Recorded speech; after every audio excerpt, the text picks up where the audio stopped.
What's up YouTube, it's your favorite clout chaser, Oaken64, coming at you with a new video in my Let's Buff Blank series.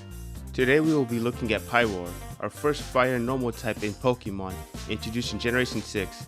Despite being based off of an apex predator, it has mysteriously been missing from any competitive viability since its introduction. As per usual, I'll split the video into two parts. The first one is where I give Pyroar more reasonable buffs, where I try to be more conservative with how I increase its stats, and I give minimal additions to its move pool. The second is where I will not be abiding by any rules, and I will apply buffs where I see fit. And with that out of the way, let's get into the video. Firstly, how good was Pyroar in competitive Pokemon? Since its introduction, it has been in the lower tiers, skittering around the NU/PU mark. In Generation 6, it had a niche for being a fast fire type, which is a rarity in lower tiers. The only other notable ones I will talk about when we get to Pyroar's downsides. It used its stats to be a wall breaker against its tier steel and grass types. It had problems dealing with the rock types because of its shallow move pool, but its speed made up for that weakness at the time. Generation 7 brought Incineroar and Z moves, and that was a problem for Pyroar. It couldn't utilize it as well as the other fire types due to having an inferior setup move than the likes of Charizard, Delphox, and Incineroar, and having a worse special attack than Magmortar. However, it was too much for PU, so it stayed in the PU borderline, where it couldn't compete with the newer fire types or deal with the newly dropped Slowking. It was not available in Generation 8, so it did not get any move pool additions, and would have filled a similar role given that National Dex allows the use of Z moves and Mega Evolutions. Generation 9 as of this recording sees Pyroar and PU, where the cold Dex gives it a niche as some of its betters, namely Magmortar and Incineroar, aren't currently available, though Delphox still is. They aren't in the same tier anymore. In PU it has a similar niche to the one it had in Generation 6, where it was a fast fire type, but this time it has the addition of terrestrialization, where it terrors into a ground or grass type, not only to avoid some of its weaknesses, but also to hit Pokemon it would normally struggle to, like Carbink and Cloth. Pyroar has had some issues with its viability clearly, but why is that? Why has the Royal Pokemon had such troubles being the cream of the crop? The answers are as clear as day to anyone who has used it, or even glanced at its stats or abilities. Its abilities don't match the Pokemon. Let me explain. Pyroar is a fast and frail special attacker with 3 abilities: Rivalry, Unnerve, and Moxie.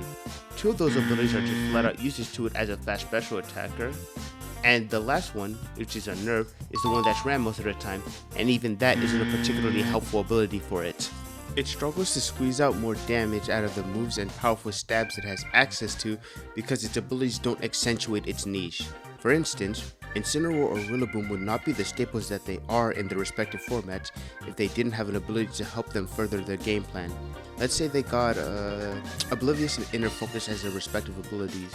They aren't bad abilities, but they're a far cry from what they need in order to compete with other Pokemon. Apart from a stat buff, I think Pyroar needs an overhaul to its ability selection. Fast fire types aren't a new thing in lower tiers, but the issue is that they aren't the type of Pokemon that can do a lot of things. They normally only have 1 or 2 moves that they can spam. Pyroar is also subject to this because it only has 2 moves that it can normally spam: Hyper Voice and Fire Blast. And most fire types can already spam Flare Blitz or Fire Blast themselves already, so it has to compete with those Pokemon and have something else to differentiate themselves. In Generation 6, having the normal type was enough to differentiate itself, but nowadays it's not enough anymore. We have more than enough fast fire types that can do a lot of damage even by spamming 1 move. Look at the Pokemon in the higher tiers: Iron Moth, Cinderace, Volcarona, Ogerpon. Even outside of Terra, all these Pokemon pack a serious punch, and that's not even including their abilities or access to good setup moves in the case of Volcarona and Ogerpon. By comparison, Pyroar can't boost itself to a level to threaten its counters or do a meaningful amount of damage. It can only distinguish itself due to having secondary stab. Otherwise, I don't think it's too far from the other fast fire types like Rapidash and Simisear, who struggle with their move pools being very shallow. For the more reasonable buffs, I would give it 86 HP, 58 attack, 72 defense, 119 special attack, 66 special defense, and 117 speed. This kinda just makes it a bit faster and stronger. The main draw would be its ability change from Rivalry to Stakeout. In addition to this change, I think keeping its move pool shallow is fine, because it's a Pokemon that could punish switches anyways with this ability. And there's only a singular type that resists both fire and normal. The only move I would add to its listing would be Nasty Plot, as Workup isn't as good of a boosting move.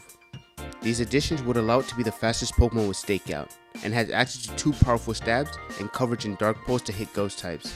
It might not hit incredibly hard normally, but upon switching, it can do an immense amount of damage to Pokemon, even if they resist it. For the water buffs, I would like to use the gender difference to my advantage. Like the Pokemon before and after it, I would like to give them different stats and abilities depending on which gender you have chosen. The males would have 95 HP, 50 attack, 92 defense, 129 special attack, 96 special defense, and 65 speed, and have Intimidate and Berserk as its abilities. As for the females, they would have 86 HP, 58 attack, 77 defense, 119 special attack, 81 special defense, and 117 speed, and have Competitive and Queenly Majesty as its abilities. They would both share the same hidden ability, which would be Mold Breaker. Move pool additions would be identical, adding Slack Off, Boom Burst, Nasty Plot, Torch Song, and Party Shot into their move pools, as well as reworking their former exclusive move, Noble Roar. Noble Roar as it currently stands, sucks. Its effect is good, but it's just not a Pokemon that can reliably use it. The way I would make it better is simple, make it a priority move but weaken its effect. Instead of it lowering your offensive stats, in doubles it would decrease the move's power by 1/3, and in singles it would work as normal.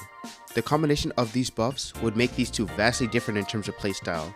Female keeps offensive pressure high while being able to block priority from being used against it, or being able to punish defogs and intimidates by boosting its special attack and firing off a powerful Boom Burst. The males move a lot slower but have considerably more bulk and can abuse Noble Roar to stomach attacks that it normally shouldn't, or play a supportive role by being able to spam Intimidate and pivot out with Parting Shot. Anyways, the point is that they have a lot more potential in the vastity of fire types, having access to a powerful support move in Noble Roar in doubles, and just being generally powerful special attackers in singles. This video makes me consider how I think Game Freak has and can tackle power creep, but I think I'll save that for another video. Be sure to let me know which Pokemon you want me to try and buff in the comments below. And with that, this is Oaken64, signing out.